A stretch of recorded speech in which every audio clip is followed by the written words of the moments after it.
I found secret letters from my childhood, then heard humming in my walls when I was 15. I started writing letters to my future self. Dumb teenage stuff, lists of crushes, what songs I loved, who I wanted to be by 25.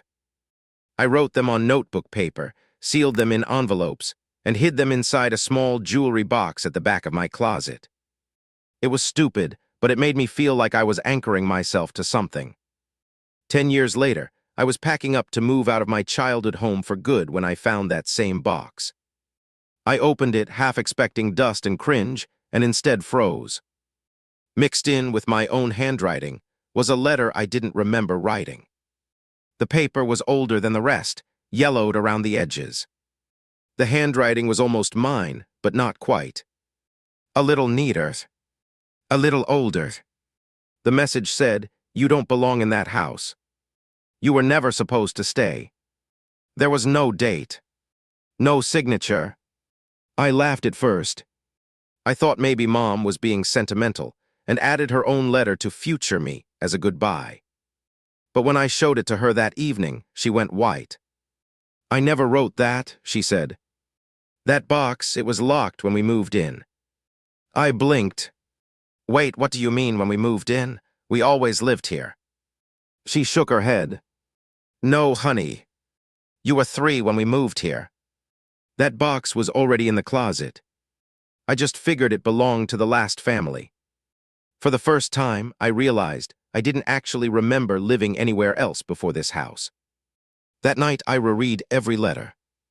Most were obviously mine, dramatic, funny, hormonal nonsense. But 4 of them weren't. They were written in that almost familiar handwriting. Each one got progressively darker.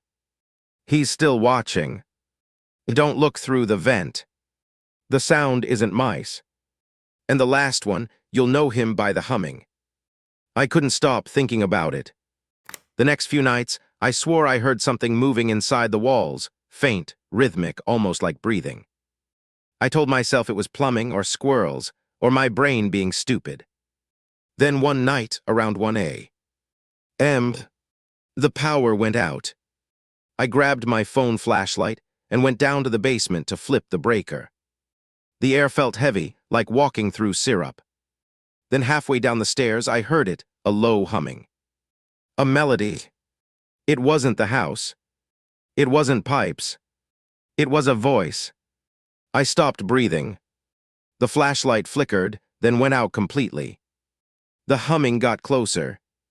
I backed up the stairs, slammed the door, and didn't open it again until morning. The next day, I told my mom. She said I was scaring her.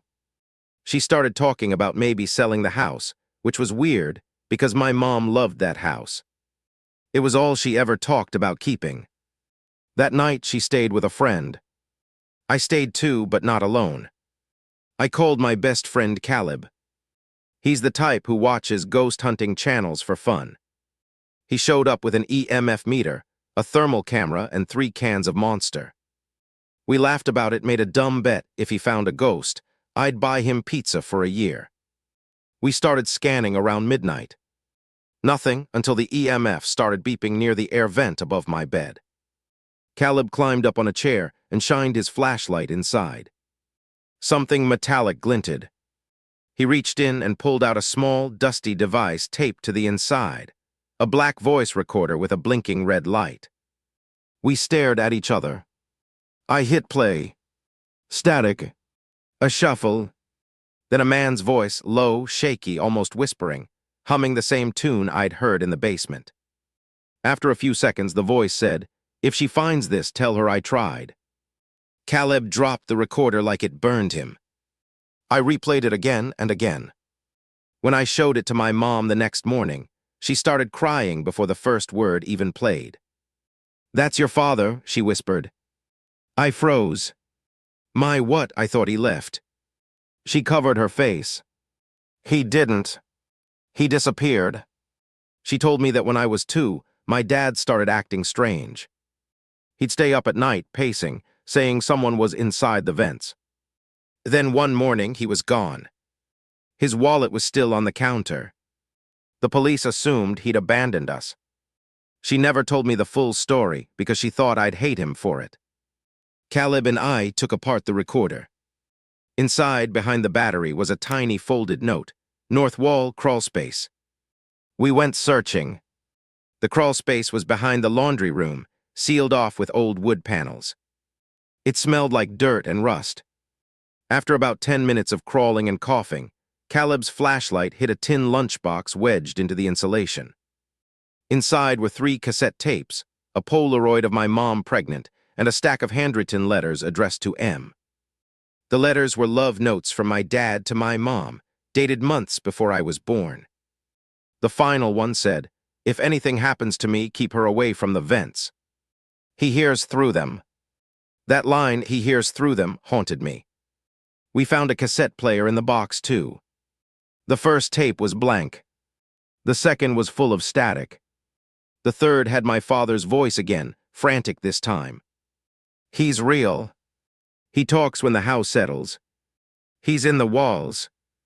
I hear him when I try to sleep. He hums like me now. Mom begged me to stop digging. She said reopening it all would destroy us. But Caleb was obsessed. He said we should record overnight again. We set up a phone on a tripod and left it running while we pretended to sleep. Around 3:14 a.m., the camera picked up something, not movement exactly, but a flicker of shadow near the vent. Then a whisper, "You sound like her." We both moved out the next day. A week later, my mom called. She said someone had broken into the house. Nothing stolen, just drawers opened, closets searched. The jewelry box was gone.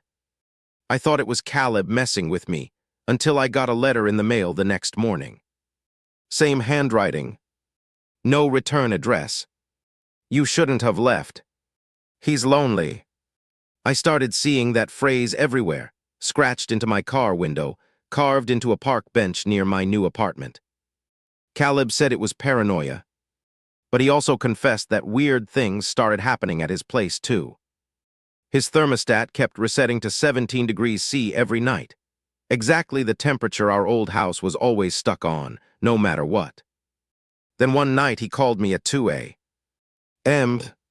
"He's here," he whispered. Then the line went dead. When I got to his apartment, his front door was wide open, the lights off. I found him sitting in the corner, shaking, pointing at his vent. There was a faint humming coming from inside. The cops came, searched, found nothing. The next day, Caleb moved out of state. I haven't heard from him since. A few months later, I started getting packages. No return address, always with an old-style cassette tape inside. Every single one had the same humming, growing louder each time, like whoever was recording was getting closer. The last tape came with a note, "You're almost in tune now." That night, I dreamed of my dad sitting at the edge of my bed, humming softly. When I woke up, there was something heavy on my nightstand. The same black voice recorder we'd found years ago, blinking red again. I hit play. My dad's voice, tired but calm. "If she's hearing this, tell her I found where he lives. But he's part of the house now. You can't leave. You just pass it on." I threw it in the garbage and left town. I didn't care where I ended up. I just needed distance. For almost a year, nothing happened. I moved across the country, got a new job, started therapy, met someone. We rented a new apartment, bright, modern, open floor plan, no vents, just central heating. For the first time, I felt normal again. Then one morning, my boyfriend handed me an envelope that had arrived in the mail. No return address. My name written in my own handwriting. Inside was a single sentence, "You built him new walls." That night, the heater made a new noise. A slow, steady hum. I left the apartment the next day. But sometimes in hotel rooms, even ones with no vents, I'll hear it again faintly through the floorboards, the same lullaby. I've stopped unpacking when I move now. There's no point. Some people say homes hold memories. I think mine holds something else. Something that learned how to sound like me. So if you ever hear a low humming at night, check your vents. Or maybe don't. Because if you listen long enough, it might start humming back.